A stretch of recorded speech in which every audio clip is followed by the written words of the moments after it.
fans of a Horus Heresy, the word mystery, and considering all the possibilities before us. Thank you very much for joining me and a guest again for a second episode of Legion of Cheese, following on from the first episode that we published a couple of weeks ago, where Jay from Legion of Two joined us and we had that interesting discussion on the new Mark III Iron Armour Space Marine models. Jay is joining us again for another episode. Hello, Jay. How you doing, Leaky? You alright? I am hot. It's a bit warm, isn't it, at the moment? Yes. On date of recording, it's currently the 9th of the 9th, and it is hot. Yes, I feel a bit like Petardo Bronzy is out on patrol in the Nerthine Desert. I'm hot and I'm sweaty and definitely in need of some R&R. But yes, it is warm, isn't it? But aside from that, I'm good. Yeah, and how are you? Yeah, I'm doing all good. A bit like you said, it's warm. I feel like I need a Fremen still suit. You know, it is so warm. I'm losing so much of my body's water. The Fremen would be in tears if they saw what I look like right now. Oh gosh, crying in Fremen culture is a very. Oh yes, they don't like to do it because obviously that's shedding your body's water. That is a big deal. Well, I'm already doing it, so they must think I'm the other version of the Kwisatz Haderach, you know. They're slapping you in a death still in no time. Yeah, and thank you all for the positive comments and feedback on the first episode of Legion of Cheese. We were sort of so pleased with that, and also because we've got so many ideas, we thought, well, let's do this again, explore another topic, and, I think we're kind of the mindset of developing this into an ongoing series, aren't we, Jay? Oh yeah, definitely. It was good to see the amount of positive comments that the first episode did receive. And as you say, we even as we were recording the first one, we did have a couple of ideas of what could come next. So the idea of turning it into a series of long form chats, I think is quite nice. I think people enjoy them. So well, I hope they enjoy them, but we'll see what they say. Yeah, well, I always like to hope that people enjoy videos on the channel, but today's topic, I suppose I should get into a bit now, we just had a little preamble there about Legion of Cheese and what we're going to do. But yeah, to return back to my introduction, mystery, the mystery army. So what does this mean? Now, I need to set the scene, so if you will tolerate me waiting on for a couple of moments, Jay, I'll just do that for the viewers. So the year is 2023. This is going to be like a story, isn't it? You can tell I'm thinking, because of the heat, I'm thinking like June thoughts. It's like, it is the year 11901, and I am the daughter of a Padishah Emperor Shaddam IV. Well, obviously I'm not, but anyway. So yeah, it's the year 2023, and earlier this year in May, Games Workshop held its annual gaming festival, Warhammer Fest, for the first time since the pandemic, which was fantastic. Little hiccups in terms of the execution, but let's hope they will return to form as time goes on. But over the Warhammer Fest weekend, there was a Heresy reveal event. And at the Heresy reveal event, we got a Horus Heresy roadmap for the year 2023-24. So it's kind of like a bit of a financial year thing. And it set out what is going to be released over the course of a year. And some of it was specific, some of it was ambiguous. And this is on screen now. And within that, it says Mystery Army. Was it winter, Jay, that it was a Mystery Army in plastic? It is, yeah. Yeah, it's coming in correlation with the plastic Mark VI Assault Squad, which was also shown off, but only in the 3D render at the same event. So that was the event where they showed off the roadmap, the picture of the Mark IIIs, which ended up, as we said in the last episode, becoming the cover of the battle group, and the Assault Squad. And, we saw the 3D render of them. And yeah, it was the Mystery Army was teased for winter. It was, yes. And the Assault Squad, I'm going to go on a little tangent here, but I can't wait for that Assault Squad. Firstly, because plastic Assault Marines are ace. Secondly, because the idea of beakies flying and then being able to nose peck their opponents, that, Assault Marines, because they have Hammer of Wrath, don't they, when they're on the charge. And for me, for the beakies, it's going to be the peck. You don't think they land with the boot, you think they stick the head into them? Yeah, straight nose, beak first, Straight in, yeah. I mean, other marks of armour have probably got other more effective methods of doing Hammer of Wrath, but for the beakies, that's my headcanon anyway. But within that then, you made a very interesting observation about the Mystery Army. So do you want to sort of set what you posited about that statement, which is why we're making this episode? Yeah. So when we were having one of our chats, before we had sort of heard rumors and rumblings, I had taken the idea that it was a mystery army almost quite literally, and thought that, let's imagine they're not going to do any army that currently has one of the new form black books. So it has to be someone completely different. And we came up with a couple of ideas. And then once we had looked at those, we said, okay, well, if it is going to be someone that's from a black book, who could benefit from plastic? Because specifically, the roadmap said that this was a mystery army release in the plastic section, not in the resin section. So that sort of led to the idea that, okay, a few of these armies we've written down may have pre-existing plastics, could be doing with some new plastics. So it was like, okay, let's have a look at it then. And we sat and thought about roughly 6 to 8 ideas of either armies that don't exist or did exist in 1.0 or already have a 2.0 black book and maybe could really do with a revamp already. Yeah. But I'm going for the idea that originally it was nobody that could be in those books because they'd already been done. And I had thought to myself, Workshop aren't going to release a new black book for an army that they literally just released a year ago or less than a year ago. I didn't think they would turn it into potentially the Ideneth, where they got 3 books in like 18 months because their army book kept changing. And that I thought was a brilliant way to look at it, because I know what I did when I saw that. I looked at that and sort of did the whole, let's think about this. And then Bing came up with a couple of what I imagine to be the most likely candidates. But I like your take better, because you're sort of saying, well, what if it really is a mystery army as opposed to being mystery inverted commas army? And I think that leads into a really interesting discussion around what they could do with this slot. Yeah, and that's what we're going to do, aren't we? We're going to spend a few minutes talking about each of these ideas we've had. And I think for each one, we're going to sort of like touch on what models exist at the moment. Well, firstly, what the army is, or the faction is, what exists at the moment, what we think they could use if that was made as a plastic army. And that's the idea of today, isn't it? We're going to go through these ideas and just cover off these points for each one. Yep. Today's discussion, it's a bit of a thought experiment, isn't it? It's a bit of speculation, but it's also a bit of fun as well to think about all the factions that exist within the Heresy. We're only going to get one of these this winter, but it is nice to think about what the options and the opportunities are, isn't it? Definitely. Cool. It'll be interesting to see because, some of them could really be doing with it. Some of them might already have it. Some of them could desperately need it. So, we'll see. And I think there's probably nothing that's a revelation here to anyone who knows Heresy well. But I think the idea of giving each genuine thought as to what would work and how practical that could be as a new plastic army, I think that's a conversation probably I've not seen yet.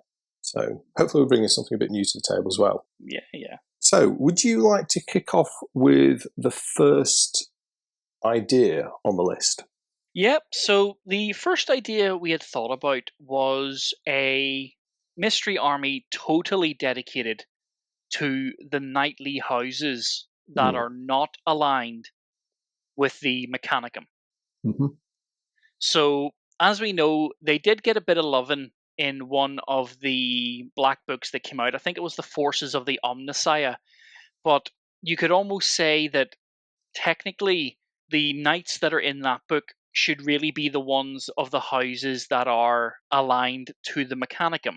Whereas there is a complete sister faction of the knightly houses that are pure proper houses, just like it is in 40k. When, well, sort of in 9th ed, 10th ed still, they obviously need their rules, but when it was in 9th ed, there was 2 different versions of the Mechanica, or the knightly households. There was the knightly households that were tied to the Mechanicum, like Revan and sort of those old kind of ones. Anybody that basically was in red and white was aligned to Mars. Yeah. House Tyrannus, of course. We've got to say House Tyrannus, haven't we? Because that's a very popular knightly house. Oh, yeah. Whereas on the flip side of that coin, you had House Terran. House Terran are not aligned to the Mechanicum. They're a proper knightly house that maintain the concept of the knights and the squires and the armigers, and they are, technically a separate faction, but they were in the same book. So the idea was that they would get their own sub-book that would be completely different from the knightly houses that follow the Mechanicum. They would get maybe some alternate special rules and sort of small flares that make them unique and not just a literal knight painted a different color. A bit like the legions, shall we say, all the legions need a little bit of flair. Or what's the difference between a word bearer and an ultramarine? Literally color. Unless you give them the flair, it's just the color. Exactly, yeah. And that's one of the things the legions do very well, isn't it? They're tremendously characterful. So while you've got armies that are essentially the same, with subtle differences, but in terms of their character, they're radically different from one another. Some are, have similarities on some, but some are just, Night Lords, Ultramarines are at two ends of the same character creation. Noble, nasty, slider. Yeah. And also with this idea of knightly houses as a heresy army list, it's also saying houses when they are also not fighting alongside Titan Legios as well. Yeah.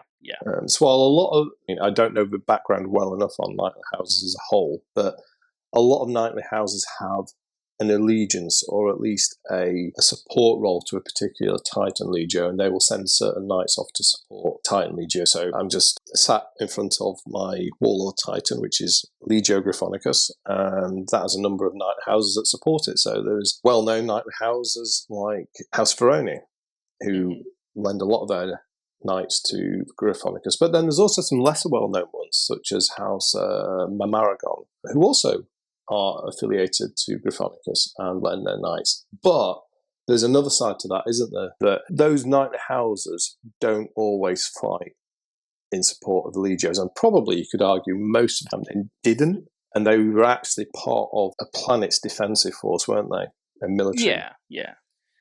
That's obviously that was the way it was pre-unification. Their whole function was that the worlds they controlled were their fiefdoms. So they treated it like the medieval knights of old, where, this was ours, we protect it, and that's it. And then, obviously, when the Emperor and the Great Crusade arrived, they sort of got either amalgamated into one of two things. As you say, they got either supporting the Knights and the Titans and the Mechanicum, or they still fought for the Imperium, but they maintained an aspect of autonomy where the world was still their fief, but they would give a due, shall we say, they give, troops, men, and material. Yeah, like a tithe. Yeah. Like the imperial tithe in their military material. Yeah. So what this army would be, it will be that idea of a knightly house, not fighting with the Mechanicum, not fighting with a Titan Legio. They are on their own. So they will have knights, but they will also have, I just forget the correct name, but like their levy troops. So sacristans. This is why Jay comes on to this show, because you know the background better than I do. Yes. While the list would predominantly be the knights, because obviously with what I would say a ratio of maybe 60-40 now, definitely it's more plastic than resin, because we have the generic knight that came out when the Book of Vengeful Spirit came out. We've got the armigers, which are broke down into two different concepts. We've got the heavier sort of generic knight, and now we've got its bigger brother, shall we say, the big lanky one. This is where I can jump in with my Titan knowledge, the Cerastus Lancer. But shall now be known on Legionist Cheese as the lanky one. So one thing that they could add, which is from the books, is sacristans. They're basically the human auxiliary to the knightly houses. They're mentioned the odd time as providing support. Now, people generically could say that means, okay, they're there to facilitate repairs. But that's not to stop them turning them into an actual unit with guns. If we turn the knightly houses into Bretonia, then an armiger is a knight a knight errant. A sacristan is the man at arms. You get 40 of them together, you give them pikes, and that's it. You know what I mean? So it would give a rather elite army and a low model count army the chance to have small human-sized units that could potentially cause a bit of mischief. Yeah. Because I think one of the first times I'd heard about them was they were prevalent in the book Vengeful Spirit, because it was referenced that when House Divine was turning to Slaanesh, that they started attacking the Titan that was there. I think it was an Imperator, wasn't it? If I remember correctly, it wasn't a War Master. I think it was an Imperator. It was, yes, yeah. And when the Titans started getting attacked, they were like, obviously, what's going on? What's going on? Somebody check the Vox. And they started hearing transmissions that people inside the Titan were essentially fighting against them. And then someone said, it's all the levies and the sacristans that we got from Divine. Yeah.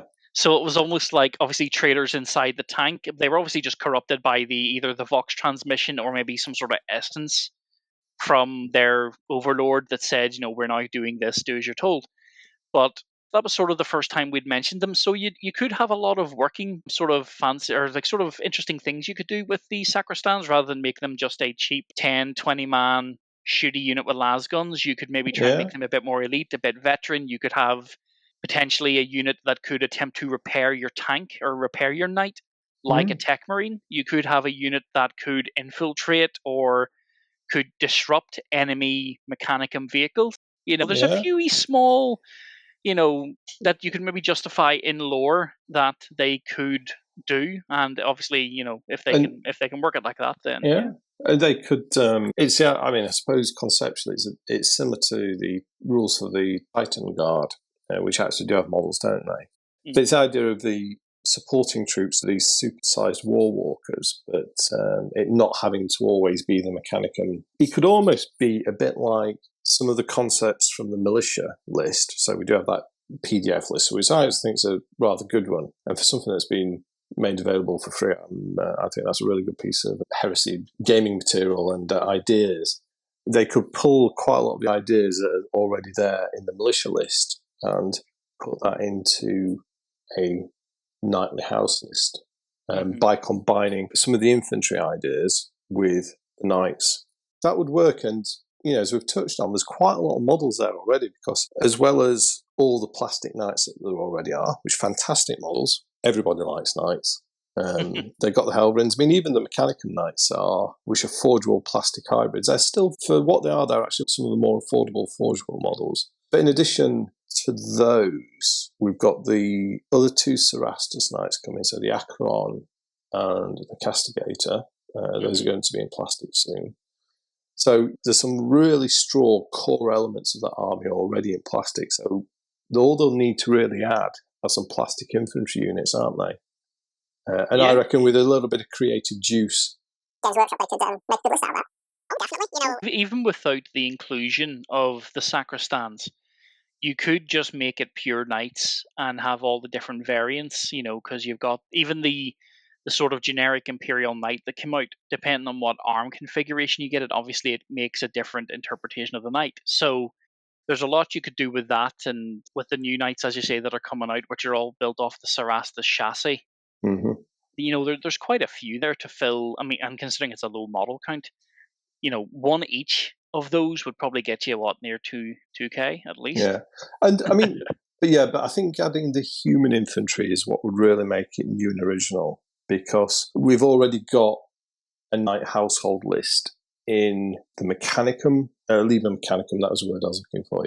Yeah. So it'll probably be taking that and making it into something new that goes beyond what's in Liber Mechanicum. Yeah, great idea. I mean, I know a few people who have done these armies already in 1.0, in Heresy 1.0, and they'll put them over in the 2.0, quite often with 3D printer models for the sacristans. Sacristans, is that right? Yeah, sacristans. Yeah. Sacristans, yeah. So there you go. That's idea number one. Knight House. Nighthouse and Sacristans. Mm-hmm. So, shall we move on to... Shall I lead into idea number 2? Because this is one of my mastermind speciality subjects, which is demons. Oh, yeah. I'm a nice guy, honestly. But, yeah, so demons. So this is a path that has already been trodden by the Horus Heresy games. So back in Heresy 1.0, most of the content, of course, was centered around the Black Book series from Forge World. And in Book 8, Malevolence, we got the Demons of Ruinstorm army list, which took some ideas that had been dripped into earlier releases and maybe single models, such as Samus, who's the man beside you, let me add, and Korax Utterblight, and then obviously the Galvorbach, the Word Bearers. But in Malevolence, they took that and, with a bit of unholy glue, as you would expect with a demon army list, they tacked it together into a functional army list. It had its issues, but they were able to pull from all the demon ranges that Games Workshop already make in plastic, pull in a few bits of resin. So there's Demon Princes, the fantastic Bloodthirster model they used to do, things like that. Now we've got what's the name? Oh, thank you. Yes, save me again on the names. Commander, the Demon General of Cygnus. Yes, an absolutely monstrous model in every regard. And then they did the Demon Brutes, which was the one thing they did release. So there's a lot of raw material there already, both in terms of what they did in Heresy 1.0 and the ideas, and then the models that are there now. So that, I think, yeah, Demons of a Ruinstorm could well be a mystery army, and it would work. I think this time they'll need to do some work on the armies to make it work better than the last one. The last one, I mean, it was very characterful. It was fun. There was some terrible balance in it, which I think was probably a product of the time and the challenges they had with the writing and playtesting, which I'm not complaining about, but, you know, it was what it was. But I think they could do a much better job of it if they revisited it. There's a couple of things they'll need to add in plastic miniatures. There's a number of demon creatures that could use a plastic miniature in that list. I'll talk about.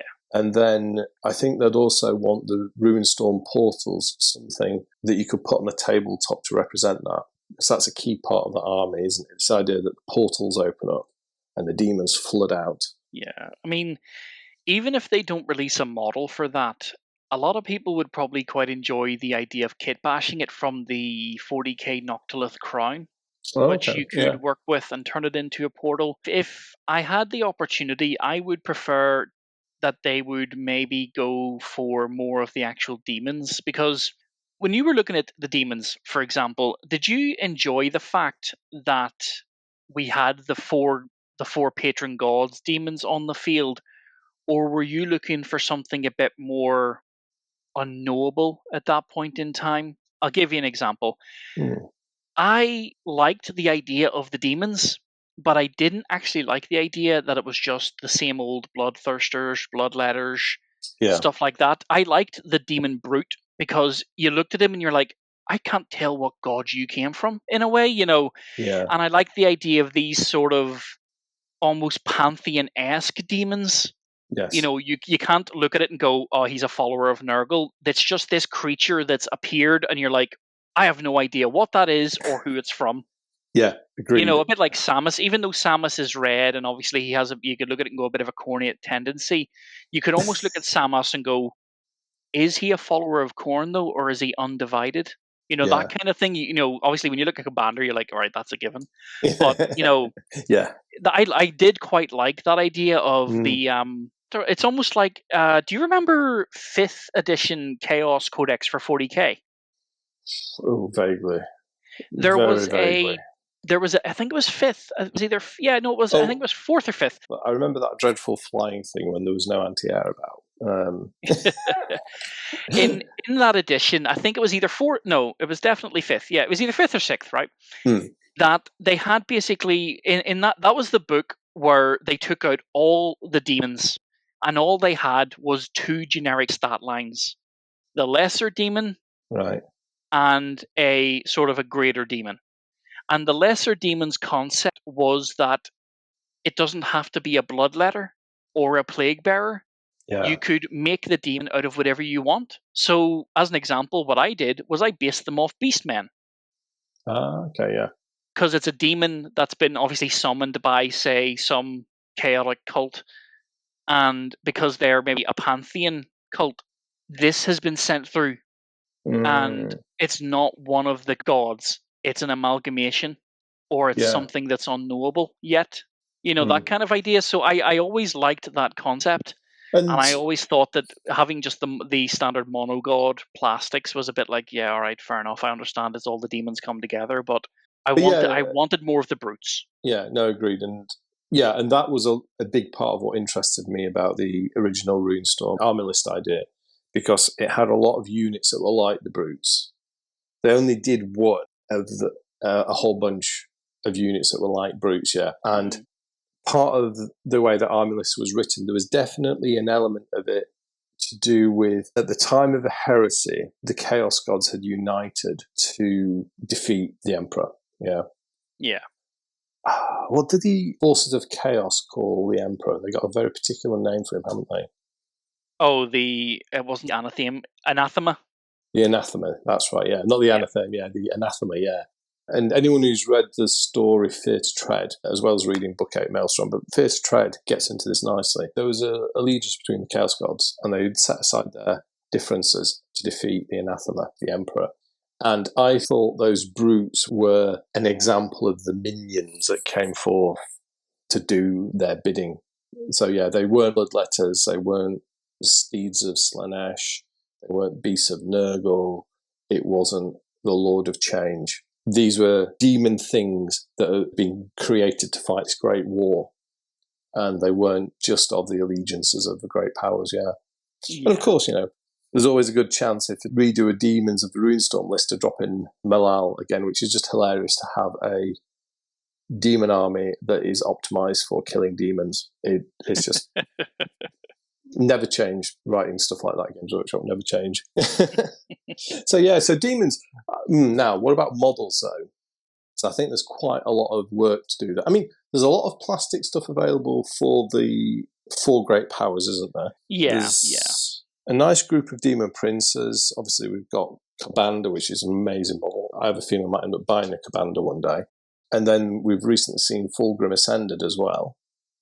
Which will be a nice addition. But they will need more of these generic things like the brutes, and they'll need to be in plastic to make the core infantry, won't they? Yeah, I would say that at most, because of the way Heresy works, where most of the characters are resin and some of the elite units are resin, I doubt we would see, but it would be nice to see the brutes in plastic.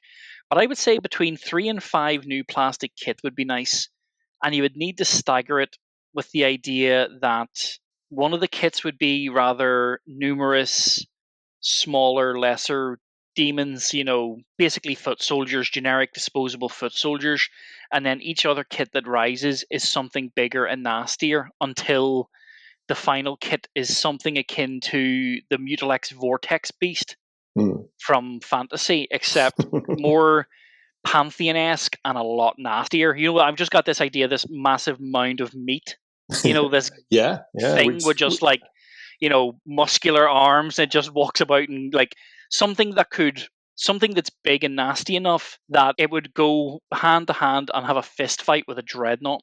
If not be slightly bigger, that you would need 1 or 2 dreadnoughts to fight this thing, They could create some fantastic models around these ideas. Well, with the design talent that Games Workshop and Specialist Games have got, they could create some great stuff here. And the Demon Brutes were, like a little glimpse into that potential. And talking of that, and just touching on this before we wrap up Demons, at Warhammer Fest 2019, if I remember correctly, don't quote me on that, I think it was Warhammer Fest 2019, I remember at the Forge World stand, they had, as well as some models, they had some art concepts, and you just like in a folder, some printouts of 3D renders, a bit like what we've seen with the Mark 6 Assault Marines.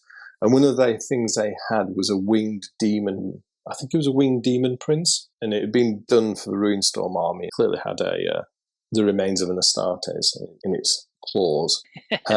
So some design work has been done, and I have a feeling that Demon Prince is probably just a glimpse into what they've actually done in the totality. So definitely a path less trodden with the demons, but a fascinating one. And as we get into the Siege of Terror battles, the demons become more and more important, don't they? Oh, definitely. I mean, just going back to what I was saying there about the kind of creature I was thinking of, Imagine a Kadai destroyer from the Chaos Dwarves that we saw. They'd done the mock-up for it for the Tamrukan series, but it never got its actual model release. They had done the Kadai Fireborn. Even they could work quite well as demons. Yeah. These creatures made of just nothing but fire energy contained in shells of metal. Yeah. Sort of. You could even do something like sort of proto-defilers.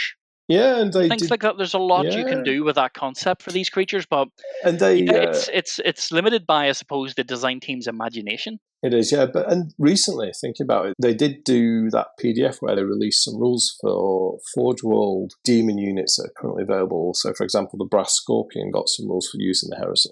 So, yeah, we could definitely do it. There's probably more there than we're touching on. So, Demons of the Ruinstorm. That's the second idea. Do you want to lead into the next one? The third idea? Yeah, so with this one, and I'm not saying it's the hot favorite or anything, or any references to things that may or may not have been shown off on Thursdays or anything like that. But the next one would be basically the Solar Auxilia. Yeah. This is one of the ideas that has already got basically a book. It's got a book. But needed a lot more loving than what it got. The Black Book was nice as a stopgap, but it really did need more. But this was the one that when we were talking about it, I was trying to originally say that it should have been an outlier because it already had a Black Book.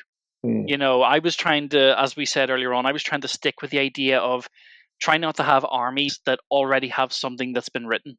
Yeah. Because that would quite annoy their fan base. You've got your army, you purchased the book less than a year ago, and within a year, the book is redundant. As I say, I'm trying not to make it the identity like thing, but that wouldn't go down well from a PR point of view. So I think this one leans, as you say, Liber Imperialis includes the Solar Auxilia list, and it does need some errata work, and there's a few units that definitely don't work properly compared to the balance of the rest of the army. But overall, it is a done army list. The issue here is not the issue, the opportunity, or why this could be this would be like the least mysterious mystery. Let's start again. This is the least mysterious mystery army, I think. Yeah. So the problem that Solar Auxilia has as an army, from the point of view of a potential collector, is it's way too expensive. Yeah. And there you go. Leakycheese 2023 said it was way too expensive. The fact that everything is resin, bar a couple of plastic hybrids, and you need a lot of infantry, it's a massive barrier to anyone getting into this, apart from the very most well-financed of hobbyists. So this one would be where they say, well, in effect, it's ready to go. All the design work's pretty much done. Let's just convert it into plastic kits and boosh, it's done, yeah. I think this is like the least interesting idea as a concept. That's not to take anything away from the actual Solar Auxilia army and design of it. I think it's brilliant, yeah. But as you say, it's a bit, if this does turn out to, say, be the hot favourite and the one that does come out, it does lack imagination a wee bit, because I would say between this and the Mechanicum, I personally think people are crying out more for Mechanicum than the Solar Aux. And yet I get the funny feeling that this is going to be the one that they may actually do. I mean, I get that same funny feeling because of what we've seen over the past few months related to Legions Imperialis, the focus on Legions Imperialis core box game being Solar Auxilia versus Legions. That's a clear hint. We've seen plastic Malcadors, we've seen plastic auxiliary artillery pieces, rapiers. Obviously, this is plastic microscale. But if it's done at micro scale, a lot of the design work has then been done to increase it up to full scale. So I'll provide a counterpoint, though.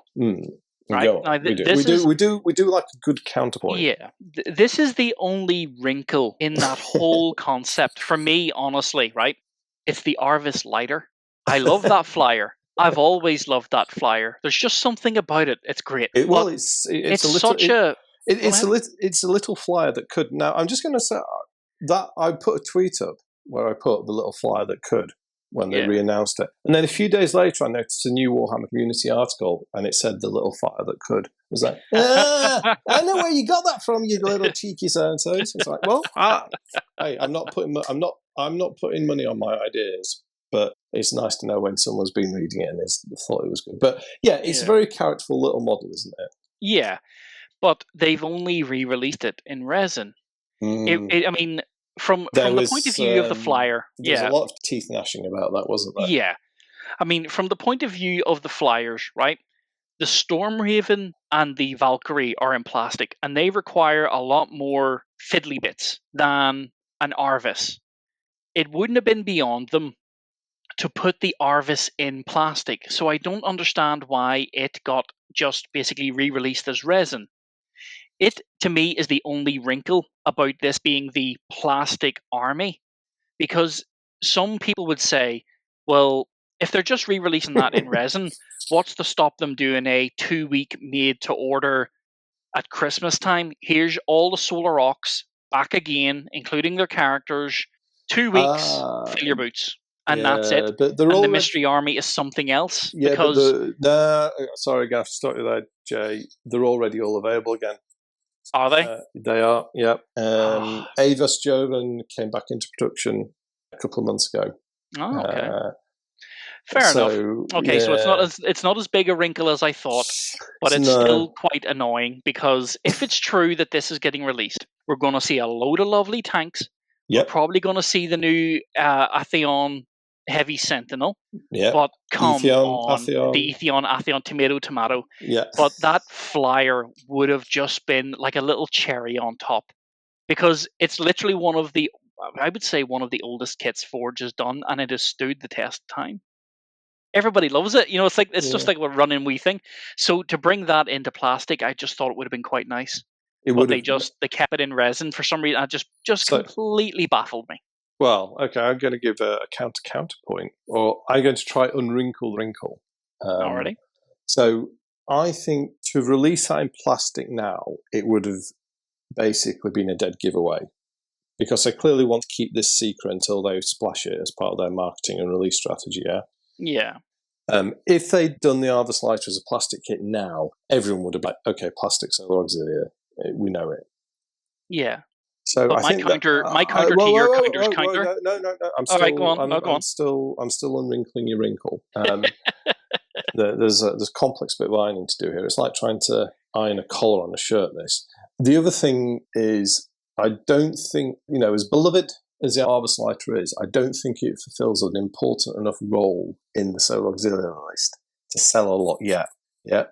Mm-hmm. So re-releasing it now, they will probably get as good a sales as if they release it after the army's released. Yeah. Mm-hmm.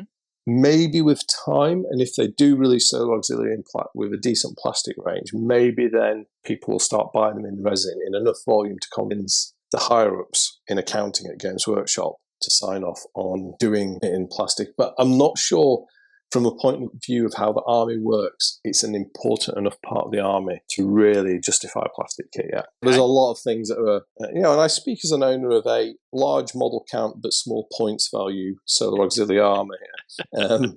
Yes, could you feel the pain between the words there? Indeed. There's a lot of things that are higher up the list that the Solar Auxilia needs before it needs the Arvis Lighter. So I'm not so sure. I mean, other things I would say in terms of, it's an obvious one. The design work's done. It's a great looking army. It's interesting conceptually.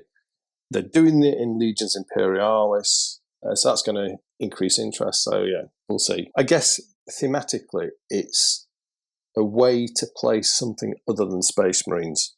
Mm-hmm. And perhaps that is something that has value to what GW can make a successful product out of. But we need to touch a little bit on what models they should do for the Auxilia to make it work. And I've got 3 or 4 that I think are essential.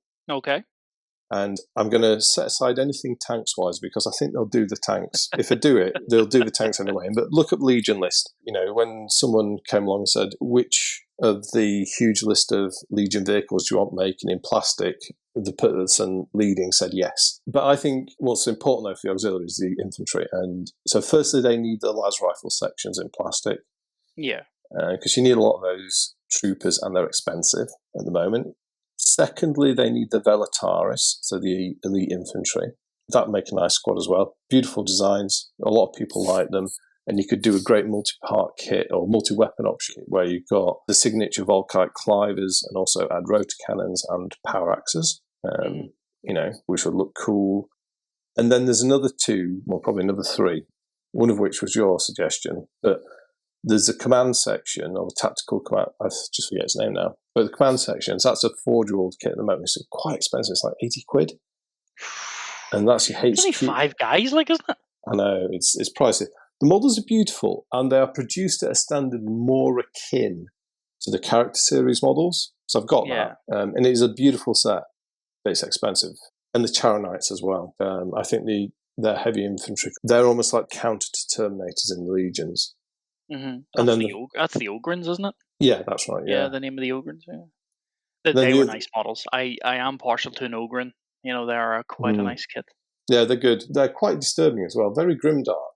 Maximum grimdark points to Edgar Skoromowski for designing those. They're quite terrifying, I think. And then the final one is what you said earlier, the Walker, which I've already forgotten how to pronounce its name. Aethon. Thank you. Aethon, that was it, yeah. So, okay, there we go. Solar Auxilia. We've wrinkled and unwrinkled the Solar Auxilia.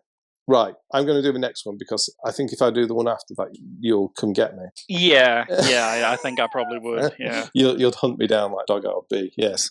So the next idea for the mystery army is Mechanicum and Skitarii. Notice the pronunciation of Skitarii, not Skitarii. So this is very similar. So the Mechanicum bit, let me deal with first, is very similar to what I've talked about with Solar Auxilia. All the designs are done. It's got its army book. It's a case of saying, let's take all these resin models, which are beautiful, but turn them into plastic so they'll still be beautiful. A lot more people can afford them and build them with happiness intact. So that's a Mechanicum bit, and I think that's pretty straightforward. So much great opportunity there for plastic models. I mean, plastic Castellax, that'd be ace.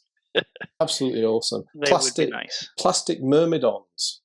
And Myrmidon Destructors with all the weapon options. Like, how many Mechanicum players have got Myrmidon Destructors, but they've never given them Darkfire cannons because they never made them? One of the best weapon options in the army. And plastic Thalaxii? Oops, sorry. That would be another fantastic kit because I think those can be used in some other armies as well. It's just a good unit. And all the vehicles as well. The Krios tanks, they'll be fantastic. They'll be great. And the Triaros, the land trireme, that'd be good as well. So that's Mechanicum, but probably want to talk a bit more about Skitarii because this is almost where Heresy 1.0 got to, but never quite reached. Yeah. And it was getting into the Martian Civil War and the Skitarii and the Dark Mechanicum and the sort of Martian-centric view of that was set out very well in the novel Mechanicum by Graham McNeill. Would recommend it. Yeah, and they've never tapped into that. They've only very lightly touched the edge of it with a couple of character models and also the Titan Guard, so the Pelasts. And I just forget the name of the other ones. Hoplites? Yeah. Yeah, Hoplites and Pelasts. So, yeah, Skitarii would be a very new thing and getting into that Martian-centric sort of army and force. Definitely would be cool to see. But I suppose it's a lot of big, apart from a few of the smaller infantry units, it's a lot of nice big kits. So it's whether or not they would, I would say personally that's one of the outliers for me because it would be a lot. I mean, what is it called? The Trios Armored Conveyor? That thing's massive.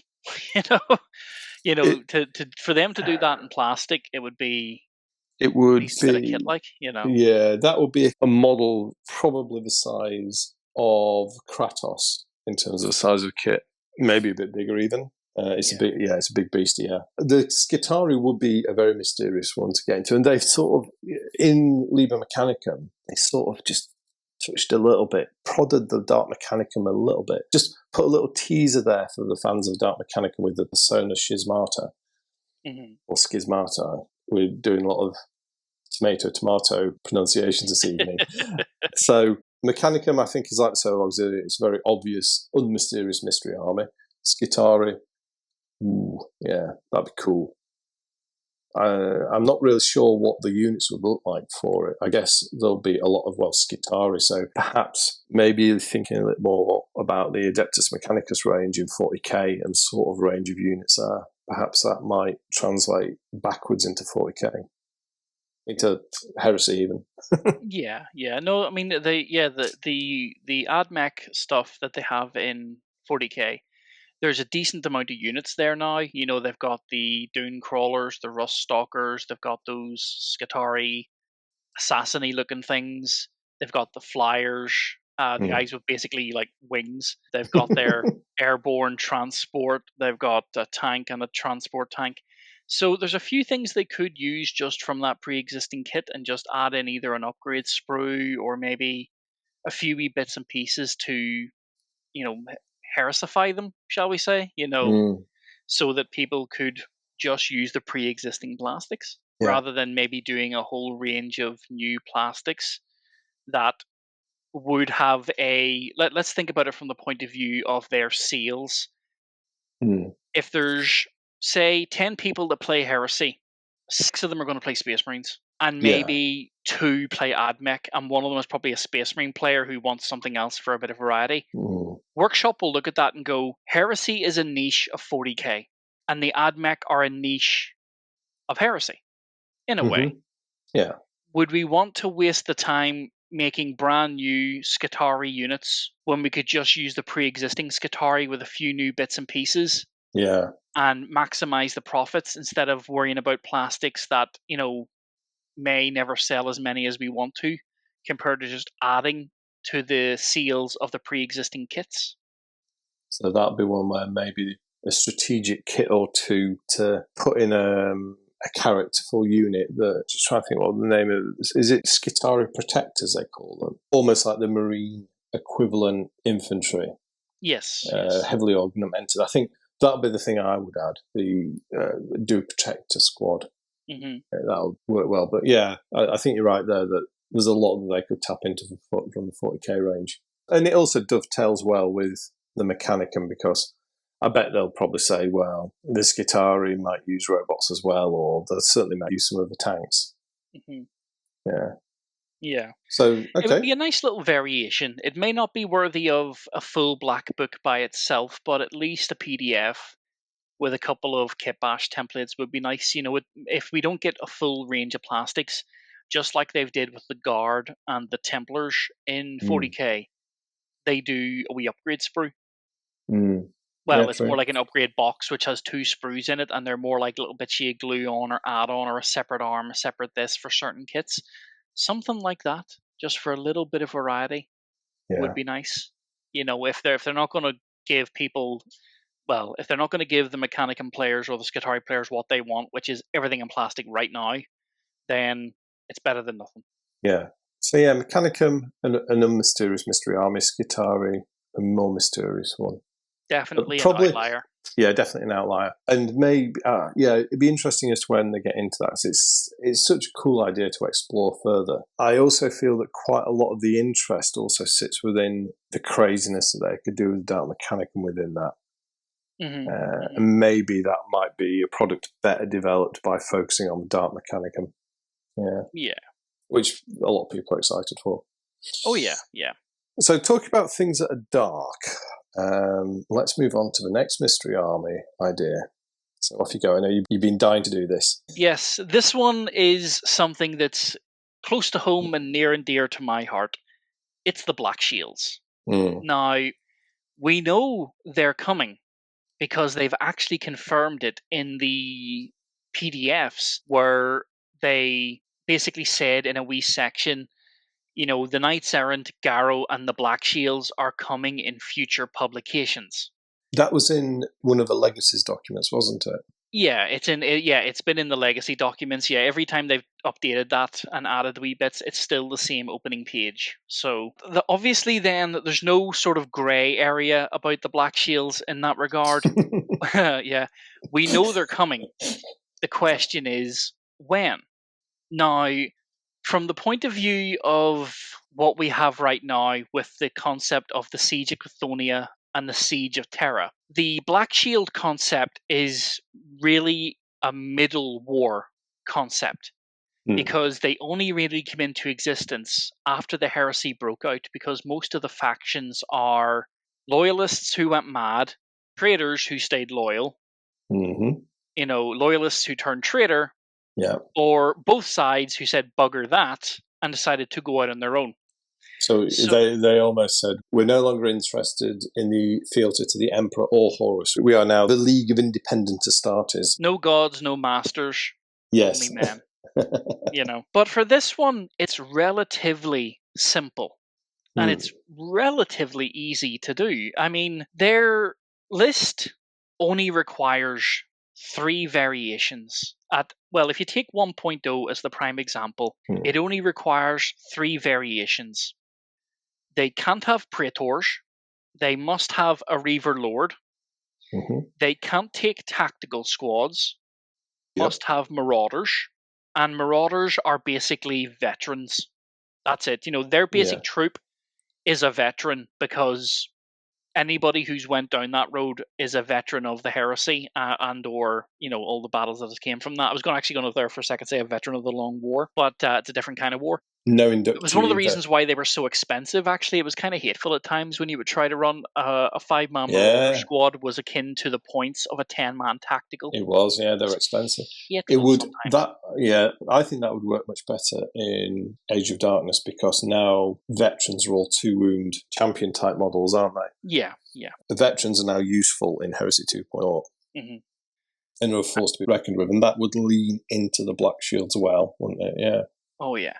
So given that the veterans are now forced to be reckoned with, and that would make Marauders the same, Black Shields in 1.0, they were characterised by some unique equipment they had. So the Pariah war gear, so the Pariah bolters, power armour, flamers, and then they had the Xeno Deathlocks. Xeno Deathlocks, like the Krav. Was it the Krav something gun, claw gun or something? Which I thought were wonderful. Alan Bly crazy writing at his very best. Yeah, I enjoyed those. Okay, so you got your idea of Black Shields. Now, this to me sounds like very nearly out ready in terms of the models that are available. Is this more of they need to do an army book for it? It's a little bit of both. When it comes to the models, from my personal point of view, what I would like to see, and I'll say this hopefully for posterity, is I believe that they should have a Marauder squad in plastic, but purposefully, when they're designing the 10-man squad or the 20-man squad or however big the box set would be, nobody's armor has to be the same mark. Right. Purposefully, if you look at a lot of the Black Shield artworks and things you find in Book 6 or some of the earlier concepts, everybody's a ramshackle. I would love to see a plastic kit of a guy with a Mark V torso, a Mark V leg, a Mark VI other leg, a Mark III backpack. You could work it so that each miniature designed has a different set of armor, or maybe 2 or 3 different sets, just to give a bit of variety in there, because as you say, with the generic legions, most of the Black Shield list is already done. You can take the Mark 6s and the Mark 3s we're getting, and you can make the support squads. We'll have the assault squads, we'll have command squads, and you can make them into heavy weapons teams or whatever. But the Black Shields purposefully have a lack of uniformity in that way, because they have begged, borrowed, stole, or killed to get what they have. Yes. So they would purposefully have to have very unique suits. So like a guy who has 5 legs, a 4 torso, a 3 head, or a guy who has 2 legs, a 4 torso, or even, like I suggested, they're even splitting the legs so that one's a 3, one's a 4, one's a 5, a 6, a 2, a 6. And even some of the arms, like if there's a set holding a bolt gun, it would be a 3 right hand, but a 5 left hand. So almost conceptually, Black Shield Tactical Squad, we could call it. Yeah, basically the Marauders. Yeah, just the basic. That'd be Shield Tactical Squad. You call it a Black Shield Marauder Squad, and the idea will be to get a whole load of different armor mark pieces in there. A bit like perhaps the current 40k tactical squad, where you get Marines wearing bits of 4, 6, 7, and 8. Yeah, exactly. Just Similar, something like that. Similar to that with 2, 3, 4, 5, and 6. Mm-hmm. Yeah, and maybe they could do some intercompatibility with the 3 and 6 kits and use that to make the Marauder squad more unique. So that's like one kit. Would they need to do anything else? Maybe a character or two? I would say they would probably need the Reaver. The Reaver Lord would have to be something they would do, because they always looked very different from the standard Praetor. So I think they'd have to do somebody bereft of insignia. The 2 Praetors we have do have eagles and eyes wherever they are, and you'd have to maybe remove those and have someone who lacks a lot of insignia and has more battle damage. More battle damage and a bit more wild. Yeah. Make them look a bit more like they've gone rogue. Oh yeah. Lots of things like not capes, but more like maybe the odd cloak or small cape hanging off one shoulder and that type of thing, to sort of show they're hiding it. Lots of bonding studs. I always get the idea that the Black Shields would have a lot of monomolecular bonding studs because they don't have the equipment to fix a lot of the crap that they actually have. Yeah. So they're like, just throw a stud on that. It'll do till the next fight. And probably some grizzly totems as well. Oh yeah, totems and trophies. Yeah. Not to sort of show they're falling to any deity, more like, this was a person I killed because he spoke ill against the emperor, but even I don't like him or something. You know what I mean? There's a lot of things you can do. I mean, one of the characters... like Endred Haar's unique form of on-the-spot discipline. Oh yeah, yeah. I mean, one of the characters I designed for my Black Shields, I think it was, apart from the proof of concept mini, the first one I ever designed was a former world eater who carries around a skull. But the skull he isn't carrying the skull around because he's a world eater. He's carrying it around because it was the person that was sent to either turn him or kill him. So he killed him and keeps his head to remember that, Yeah. So grizzly totem, a bit like Sons of Horus with proclivity for taking the skulls of vanquished foes and I don't know if they plate them in gold or something. Yeah, they do the sort of, they plate them in gold and then in gold, the chain. Yeah, that's all the sort of grimdark accoutrements. Yeah, that would really make a Marauder squad. And I've actually got an idea for a third one. Now this, Well, I think compared to the other ones we're talking about, 3's quite modest. Yeah. Well, see, because a lot of the kits already exist, they don't need a lot. But I've actually got an idea for one that is from a pre-existing concept, but did not really get brought over to 2.0. A Black Shield Contemptor Cortis. Oh, yeah. Because the Black Shields would not have the equipment to maintain the dreadnoughts that they have. Yeah. So everything would be a Cortis pattern. Yeah. Because they've just thrown the dude in there, strapped it up, used, duct tape and bonding studs and went, here, that will work. We're going to battle. And that's it. And it would be a way to bring the Cortis back into 2.0.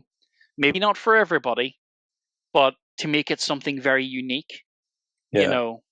Because I do miss the Contemptor Cortis pattern idea. Almost like the Inducti of Dreadnoughts. It is, yeah. Yeah, no, you nailed it. It is the Inducti of Dreadnoughts. Yeah. And that could be made to work as a kit by doing it as a additional sprue. So, like the 2 different versions of a Contemptor. Yeah. You get the 2 weapon sets. But you can actually buy the sprue separately. Mm-hmm. That's all you would need. Yeah, so that's a very modest upgrade. Yeah. So I think so. Black Shield is medium mysterious, so it's more mysterious than the Mechanicum, or the Solar Auxilia. But I think it's a low effort one to do. There's not a lot they need to do to make it fly compared to some of the others. Yeah, no, it would require minimum effort. But it would get another army out. And yes, while some people would say the Black Shields is just more Marines, their whole concept is there's a lot more to them than that. Yeah. There's a lot you can work with there. They're Rebel Marines, and not all of them are either for Horus or the Imperium. Yeah. And that idea, it's a bit like the Mechanicum. can be, yeah, a bit like Zana, and how they were, certainly as Heresy was kicking off, they were fence-sitting on loyalties, trying to get the best deal, and eventually they sided with Horus. I like that idea. So yeah, Black Shields, yeah, that's a good one. And I guess that very smoothly transitions into Shattered Legions. Mm-hmm. Which, I mean, if Black Shields feels like a low effort one in terms of new kits required, surely this is almost boiled in the bag, ready to go. Definitely. I mean, from the point of view of kits, we were talking about the Black Shields. We said maybe 3, 4 at a pinch. I mean, one thing we forgot to mention was characters. They would need Endred and the Nemean done in resin. When it comes to the Shattered Legions, all you'd really need is Shadrach in resin and maybe a couple of the others, because all of their kits already exist. You know, when it comes to the Shattered, it's more about the concept of the army, the paint scheme, and the elite units. Yeah. In the sense of pre-existing units you already have. There is no elite Shattered Legion Marauder tactical squad. It's more about throwing the Salamanders and the Raven Guard together, throwing in a character and going and having merry hell. That's literally the concept, isn't it? It's bits of legions that are still functionally recognizable and are choosing to continue to be that legion, clumping together into a hodgepodge of stuff thrown in, which is all sort of glued together by a charismatic leader, i.e. Shadrach Medusan. Yeah. It reminds me of actually a concept that happened, I suppose it happened in a lot of other things, but it reminds me of the Shattered Legion idea reminds me of D-Day from World War II. When the paratroopers jumped in to Normandy, they got completely scattered to the wind. So if they didn't reach their rally point, and they mentioned this in the movie Saving Private Ryan as an example, what they would do is they'd patch together a mixed unit and just head off to make trouble. That to me is basically the Shattered Legion in a nutshell. You know, what's the mixed unit? The mixed unit is a 10-man unit, and purposefully, if you were painting them, you'd have 3 Salamanders, 2 Raven Guard, and the rest are Iron Hands. Yeah. Now, they wouldn't keep their Legion traits. They'd have a Shattered Legion trait so that you could hybridize the concept, and then they could go off to make trouble. You know, I already know what you call that trait. You'll call it more than the sum of its parts. Yeah. That'll be. I quite like the sound of that. Yeah. So it would be a similar idea to how inductee squads are done. Yeah, that you would lose certain keywords or key options and gain additional or alternate key options. Yeah. So that would add another flavour, wouldn't it, to the Shattered Legions concept? Because if I remember rightly, from 1.0, Shattered Legions essentially took units from different Legion lists and sort of stuck them together. There were a few unique characters, but there wasn't like a reforged squad, was there? You know, you say, made up of a number of Marines from different legions who've been grouped together to become a new tactical squad. Yeah. I like that. That's a good idea. That's another very low effort army to make happen, and it's more about the rules and the background than the models. If you want to be really precise, most people consider the Shattered Legions to be post-Istvan 5, right? Well, they are, yes. Yeah, well, see, I'm actually about to say something, and if you think about it, it's existed since Istvan 3. The Coral City. And Saul Tarvitz, he led, along with Captain Loken and Tarek Torgaden, the remains of the World Eaters, the Emperor's Children, and the Sons of Horus. That's a Shattered Legion. That's an army list you could do, and Saul already has a model, and Captain Loken. So you could actually do an Istvan 3 version of the Shattered Legion list, because it's just a hodgepodge of what was left. There was some Death Guard there in lore, but they mentioned that they stuck to themselves and were semi-wiped out when Mortarion landed a bulk lander and decided to kill everything that moved. But you could throw them in as well if you chose.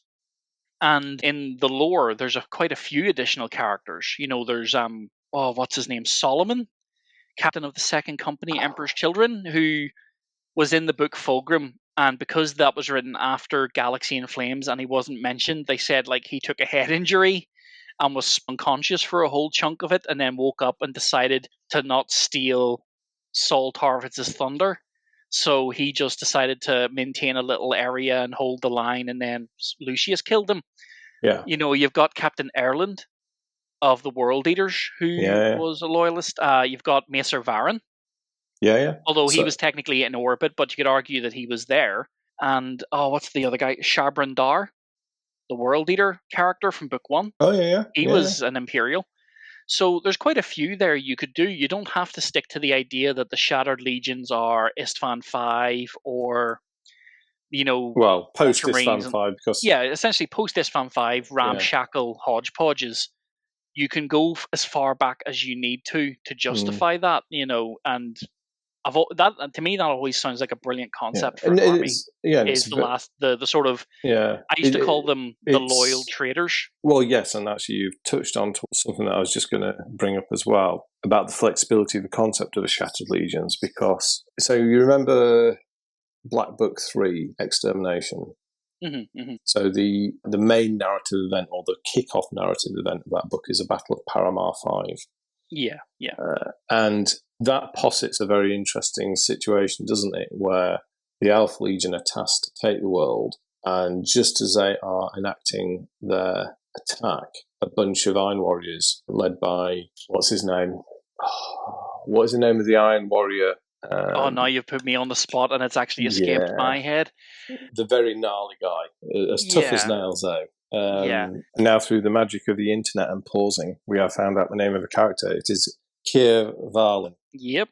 And he was leading this Iron Warriors force, and they are loyal to the Imperium. And they end up fighting along with the Mechanicum defenders of the city of Paramar against the Alpha Legion attack. But when you understand that concept, that's a great thought idea about how some Shattered Legion battles could happen. It might not just be survivors. It might be garrisons and expedition fleets who were completely separated off from the sort of core events of Istvan and the Wordbearers subterfuge, probably Alpharis and Omegon subterfuge, but come together as completely functional Legion units, but are forced together in circumstance. So Shattered Legions, another boil in the bag, ready to go one. Yeah, a bit like the Militia. I mean, even a PDF would be a nice wee start to get it up and running, but they must be saving it a bit like the Black Shields for an actual Black Book.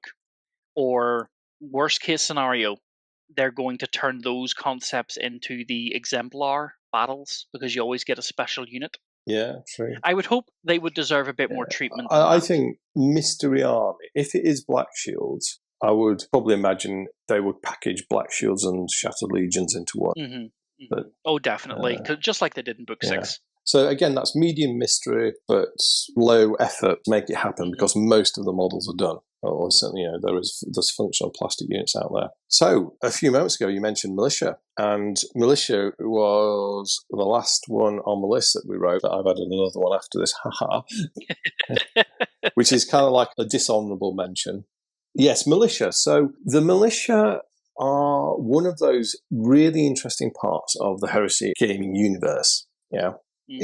So the original list came in Book 5 Tempest, and it was like this. They wrote the list so you could make an army out of all sorts of different models. Very creative, and you could do anything from very, very technological forces, almost sort of a starters level with Land Raiders and Rhinos, essentially mirroring what was the name of that faction that Horus was attacking in Galaxy in Flames at the start? I think it was Galaxy, or was it Fall? Oh, the Interax. No, not the Interax. No, that was in You're Warm. It wasn't the Interax. It wasn't the Diasporax. It was the third faction they fought. This was after Horus had been corrupted. Oh, the only one I can think of. I can't remember their name, but one of their units was the War Singers. That was the Defenders of Istvan 3. Yeah. So that's one for the viewers to put in the comments. We're not going to techno find that one. No. So they got the concept of the Militia well established. In Age of Darkness, Heresy 2.0, they've done the PDF. So we've got that, and that's a good PDF. They've added some great new options, like, squats are there, along with another thing. So I wonder if, that's definitely a mystery army option. Medium mystery again. Could they do it, though? Hard one, I would say it's a bit of an outlier, because even back in 1.0, that was very much the kit bashers, the character designers army. Because I can't think off the top of my head of any Forge World units it actually got. No, it didn't. They made nothing for it. Because it was designed to use models they'd already made in the past and stuff that was currently available. So I get the feeling that if and when they do that, if we get any units, it's going to be very, very good. But apart from that, it's going to be, it gets the Black Book treatment. Now use your imagination. You know, just take Cadian, Deathcore, Outcast guys from Necromunda, Cultists, and go nuts. Yeah, I agree with that. I think if they were to do it, they would probably do it as a human sort of militia, and it would have a bit of variety. But trying to get enough variety into a kit, I think it'd be so difficult. The militia list is great, but it's almost too diverse in terms of the concepts to try and make models for. I mean, they could, but they'll be turning out models for the next few years, trying to cover off all the options. And Games Workshop isn't about just rushing out models. They're very methodical with how they market and sell and pace their releases. That's completely dissociated from what the militia would need. So it's definitely a mystery army option, but I think it's unlikely to happen, and it's difficult to realise as well. Yeah, no, I would wholeheartedly agree. It'd be nice to see it happen eventually. Refine the PDF, get out any wrinkle, put it in a black book, but that's as far as it'll go. Yeah. You know, let's face it, it's an army that if someone wants to do it, they're going to do it. And they don't really need just like they did in 1.0, you don't really need any plastics. You'll design it yourself. Yeah. You know, it's kind of designed in a way to be like that, you know. And even in plastic, it suffers from an issue of needing an enormous model count. I mean, if you think you need a lot of solar Auxilia, that's nothing compared to what you need militia-wise. In a number of ways you can build armies. So I think it's not a great fit in terms of how they'll develop a product. But the army is a great idea, and I love it. So, yeah. So there you go. Do you want to know what my dishonourable mention is? I mean, it's not because... Dark Mechanicum? No, we've done Mechanicum. No, all right, okay. I honestly thought you were going to say Dark Mechanicum. That's why I was like, okay. No, I think we covered the Dark Mechanicum off as part of sitting with in the same space as Skitarii. I suppose, yeah. Well, go on then. Enlighten me. This is only dishonourable, not because they are dishonourable, but only because the models haven't been done, and that is the Sisters of Silence. So, yes, the Silent Sisterhood. Now, this is a weird one because the army list was released in Book 7 Inferno as part of the Custodian, alongside the Custodians making up the Talons of the Emperor army list. Now, when they released that, everyone thought, great, they're going to do these. So we got the plastic models in the Burning of Prospero set. So we've got the Custodian squad and the Sisters of Silence base squad. Very nice. Games Workshop then went and ticked all the options on the Custodian list and very focused on that. They did two models, I think, for the Sisters of Silence, one of which is exceptional, which is the Charon pattern Acquisitor, which is a brilliant model and I really, really like, and I'm glad they did it. And then they also did the bolt pistol arms. Yeah. And then they lost complete interest in fleshing out the other options as well. Sorry. Fairness and balance, they did do Janita Kroll, a very nice character series model. This might not be so much the mystery army option, but this could be the surprise army option, yeah. And again, they've done all the work, they've made the rules for them, they just need some models.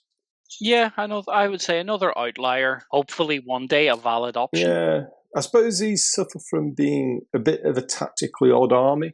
Because essentially the party piece about the Sisters of Silence is they are the ultimate anti-psychic army. Yeah.